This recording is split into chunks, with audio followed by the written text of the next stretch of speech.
Back. So yeah, I guess you kind of feel maybe Atlantic City is kind of it's your backyard basically. Yeah, kind of, man. Quick ride over here from Philly. Having fought here a few times already, does it kind of give you an advantage? You think, that comfort level? Not really. I'm saying I think to each his own. Some guys fight better in their hometown. Some guys don't fight as good in their hometown because of the pressure. It's just the type of individual you are. I'm just the type of dude where I could fight in my backyard and feel just as comfortable as fighting in somebody else's backyard. So it really don't make a difference for me. It's fun though to fight in your backyard though. This is your first, I guess, the last 4 big fights that you've been in. Yeah. It's the first big one in AC. Man. Had the quote distractions, ticket requests, has that been a lot higher than normal? No, because, you know what I'm saying, I really don't pay mine to, to anybody. I kind of just, ignore my phone when everybody's calling me trying to get tickets or whatever. I leave that up to my brother, so my brother gets a big-headed. But, one thing I do is, I don't get that as much, though, because one thing I do is, everybody that's been showing me love since the beginning, because I got people that have been showing me love since I first turned pro, and they've been to all my fights faithfully. Win or lose, they've been to all my fights faithfully. They made road trips to go to my fights. So what I do is I put, about 50 tickets to the side, and I just give them out to those people that have been there since day one. I just look them out. And the cousins have come out of the woodwork the last couple of weeks looking for some freebies.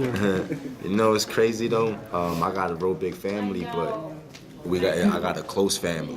So it's we don't, I don't really run into those cousins and you be like, yo, who are you? Because it's my family's kind of close anyway. What have you seen in Peter Quillin's style that you feel you'll be able to exploit to make you victorious on Saturday night? Man, I see a couple of things, man. I really don't want to give up, a game plan and nothing. I was actually watching his fight last night with them dude, and it's crazy because I saw different things that I didn't see when I was watching the fight before. Cause I think when I was watching the fight before, I was just kind of just looking, not really paying mind.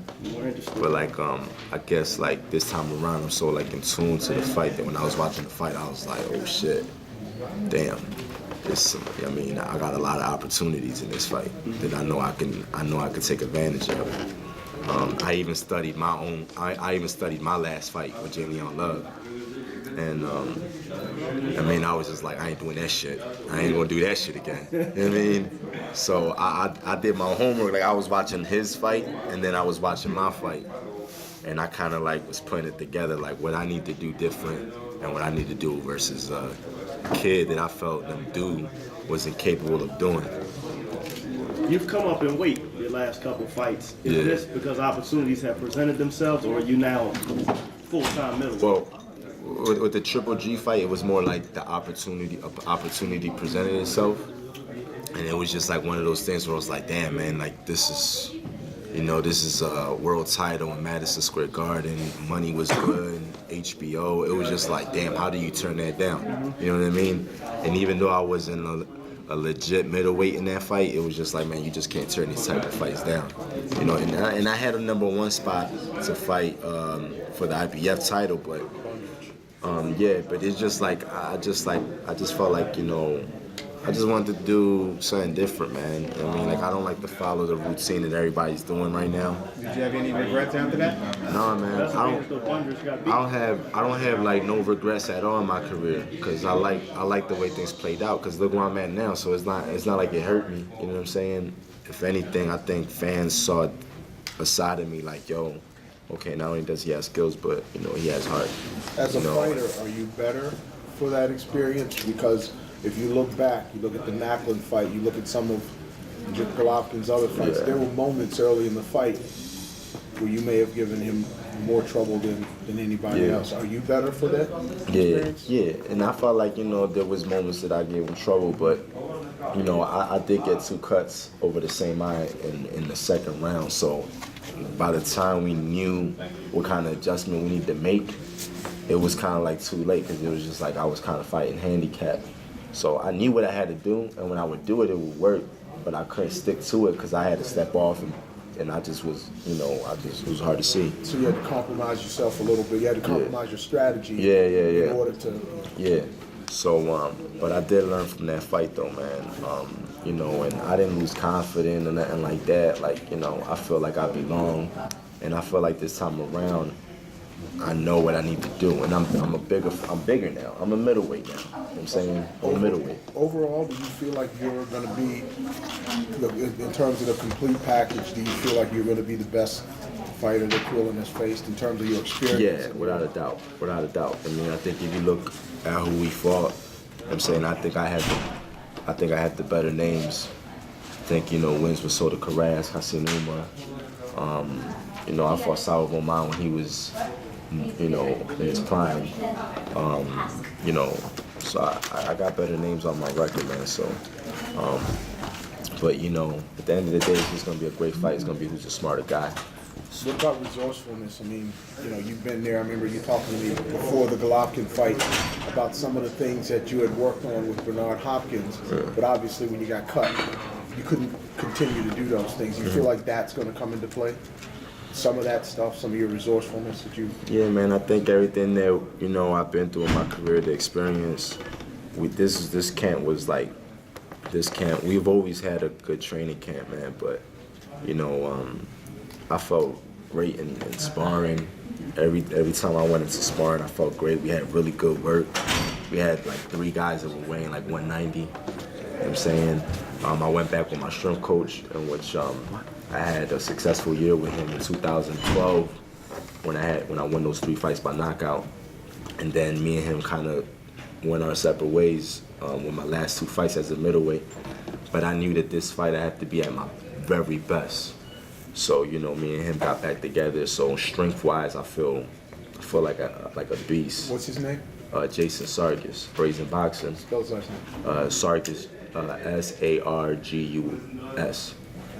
Coach, same question for you about Gabriel's resourcefulness and his relative experience to the fighters that Peter has fought. Well, I think he got a deeper bag of tricks.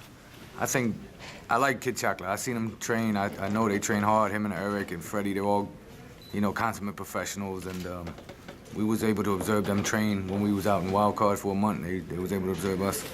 So I know that he pulls out all the stops. He trains hard, but I just don't think that he had the bag of tricks that Gabi had, because in order to develop a bag of tricks, you got to be in some form of adversity in career. And he's been in the driver's seat for at least 20-some fights out of his career. So, you know, it's strength with adversity. Adversity is like a flame. It melts the weak and the tempers are strong. So Gabi's been through adversity. He ain't melted, so it made him strong. It allowed him to be able to make adjustments on the fly, you know, because, you know, he's been moved the old school way, basically, and he's forged. He's ready to go. You haven't taken the typical path of today's fighter. Yeah. A lot of, and I've seen you from early on actually fought on your undercard before. Yeah. And a fighter as talented as yourself is usually picked up by a promoter and maybe a high name manager, and he's Scott Russell as an advisor. Hall of Famer. He's fed hand-picked opponents. Yeah. He has a big gaudy record, and then you put him in a tough fight with some money, and that hasn't been your story. You've taken extremely tough fights coming up, and where a lot of guys would have gone away by now, you've actually took the hard way up and made it, and you're here now. And how do you think that would make things different for you? I think if I would have went the route of like having everything on a silver platter, right? I wouldn't be here, because that could create bad habits. I think the route that I took, that I've been on, is what makes me the fighter I am today. You know what I'm saying? So I don't regret my career or any decision I made, tough fights or things like that. I think it made me who I am. I'm a lot more mature now, getting older. I'm about to be 28 in January, right? So I think at this stage in my career, man, it's like everything's getting put together. And I think like I feel like mentally, I'm at a stage that I've never been in my career. You know what I'm saying? Like, it's like, yo, I want to be a world champion. I've always wanted to be a world champion, but it's like, after the Triple G fight, it's like, that moment I was like, man, I need this in my system. Like, I need to be a champion. You know what I'm saying? So, you know, I think the adversity I went through, I think it's perfect. You know, it worked out good for me. I think it would break most men. but it made me better. Do you have an affinity for the old school guys from Philadelphia, the guys that?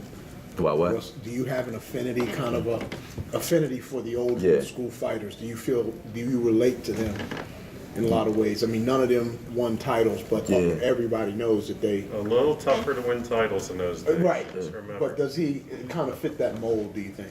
We had an offer for more money to fight Matthew Macklin in December, and that was the fight I wanted. He didn't want it because he wanted to fight for the world title, even though he knew it was less money and a tougher fight. Because, you know, a lot of fighters say, I want to fight the best. But when it comes time, I'm not getting enough money, I'm not doing this. He's different. He's the real thing. Without a doubt. The reason some of those fighters make it who are hand-picked and get all the ducks is because 9 times out of 10, when it comes to the big fight, the guy in the other corner came up the same way, so they're still even. If you look at the guys who are in the Hall of Fame, Giardello 25 losses, Benton 13 losses, Archie Moore 15, 20 losses, they're all in the Hall of Fame. You know, it's nothing, you know, it's quality of opposition. You can't play Muhlenberg and Lehigh and, you know, Hofstra every day of the week. People aren't going to come out to see it. That's what's wrong with the business. Question for each of you. You said you saw a lot of stuff that he does wrong, and in between getting knocked down a whole bunch of times and down, you know, got a lot of stuff done in there. Is that the tape that you may watch the most, or? He won 8 of the. He won 7.5, 8 of those rounds, but he had got knocked down 6 times. I'm saying I just feel that Nimdal just didn't have. I just feel like he didn't fight a smart fight. You know what I'm saying? He was a little wild. He was lunging in. You know what I'm saying? And I just saw things in that fight that I feel I could take advantage of with Kid. One question for Billy. We all been asking Gabe about, you know, the learning experience of the last couple fights that he's had, the higher profile fights. Same for you. I mean, these are the highest profile fights. Have you? What have you picked up about yourself, and you know, as you prepare for this opportunity? Well, you know, everything in life is a learning experience. You know what I mean? You're always going to pick up something new, a different experience. But, you know, me and Gabi, I've been training Gabi now almost 10 years. But I've been training professional fighters. I'm 15 years old. You know what I mean? You could go back and look. I've trained Oscar Ponce when he fought Buddy McGirt in the 10-round, lost a 10-round decision. I think it was 91. I mean, I've been training guys all my life. You know, I was blessed and fortunate to study under the great Mr. Wesley Mozart, may God rest his soul, who took me under his wing. Unfortunately, passed away in 2003. Well, I'll tell you this little story. You know, it cut to the point, you know. And I said, Mr. West, he was sick. I said, do me a favor, West, do me a favor. Stay around 10 more years. I'll be ready to take your place. He said, Billy, you ready now? I said, Mr. West, you're just saying that because you like me. He said, when have you ever heard me say anything just to say it? I said, never. He said, all right. He said, you're ready. He said, you just got to get the right break, the right fighter, the right horse. And I said, okay. I said, well, do me a favor. Stay around 10 more years and watch me do good. He said, I'll try. But unfortunately, he succumbed to cancer and passed away on me in 2003, which was 10 years ago.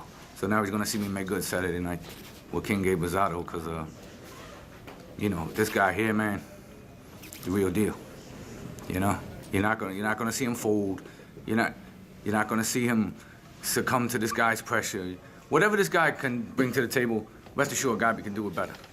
And I'm not trying to sound arrogant or cocky. I'm just confident because this guy here, he's learned his craft, and you know, his boxing IQ is through the roof. And right now, he just turned that corner mentally, like he was talking about with his mental maturity. Because he had veteran skill set for a while now, but the mental aspect caught up. What you're gonna see Saturday night is gonna be something special, and it's only gonna be 70% of what he's possible of being.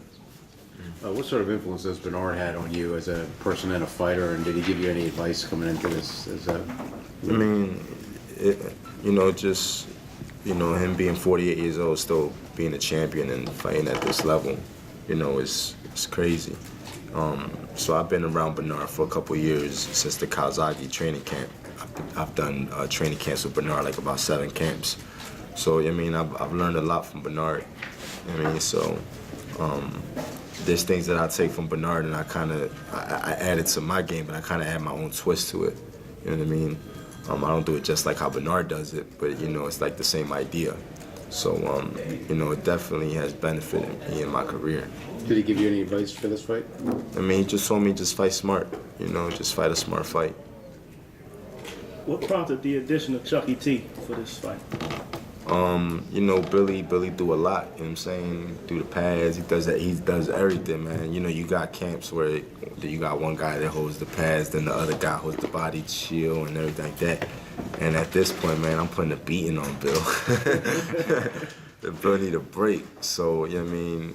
And Chucky T, when I first started learning how to box, you know, Chucky T was a pro at the time, so Chucky T was always around, and you know he was always teaching me things, you know, from experience, and we even sparred a couple times.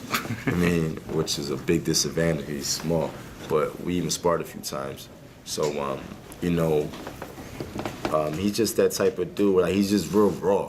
You know what I'm saying? Bill is mental, and he's, you know, he's a strategy type of guy. But sometimes you need another guy that's just a little crazy, and it's just like it's all in your face, and it's just keeping it 100. And it might irk you, cause he could irk you, but I mean he know what he's talking about. So you know sometimes if sometimes if you're doing something, you know he might just be all in your head about it, and then you know you'll do it just to shut him up. You know what I'm saying? So you know he keeps everybody on their toes. You gave Golovkin a lot of credit about his power. Yeah. And now you're saying that are you equating that because that was your first fight, and you're saying that you're a middleweight, you're full-fledged middleweight now. So are you saying that it would be a different story now? Yeah, man. From a punching standpoint, because you gave him a lot of credit as if like it was like pulverizing, you know. I mean, it was his power never dazed me. It wasn't. He didn't have a dazing power. What? A lot of people don't know this, but his gloves are customly made for him. I'm saying he got we both fought with Grants.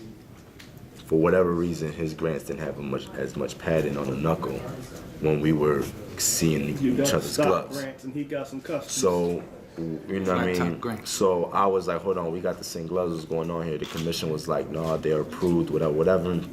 Look, I'm going to fight regardless, whatever, man. The gloves, I touched them like the knuckle. I mean, they were soft as shit. I mean, like, all the padding was back here. And mine's the padding was on the knuckle. So when he hit me in the first round, it felt different. I mean, he hit me with like a jab. It felt like a little bat hitting the top of my dome. So when he was hitting me, it was more that type of impact. It wasn't like, oh shit. It was like, what the fuck? You know what I'm saying? And I got cut twice in the same eye. I didn't get cut. Only time I ever got cut was 5 years ago, and it was in the headbutt. You know what I'm saying? I never got cut with a punch. So are you saying that he's suspect? Them gloves is suspect as shit. So they not suspect. no, I'm saying It is what it is. Padding on his gloves are lighter, are thinner. I'm not saying that he's not fighting with 10-ounce gloves. He's saying that the weight What I'm is in the saying wrist is, like the Reyes. when I grabbed my Grants, and I noticed it, and I looked at Bill, I said, look at his gloves. Yep. And I grabbed them. Straight and said, what you doing? I said, hold on real quick. And I'll go like that to the knuckle, and I'll pass him the Bill. Shits ain't had, like, them shits was like skinny and shit. And mines were nice and compact, but you know, they were had more cushion on the knuckle. His had a little less. When he hit me, I could feel the wraps.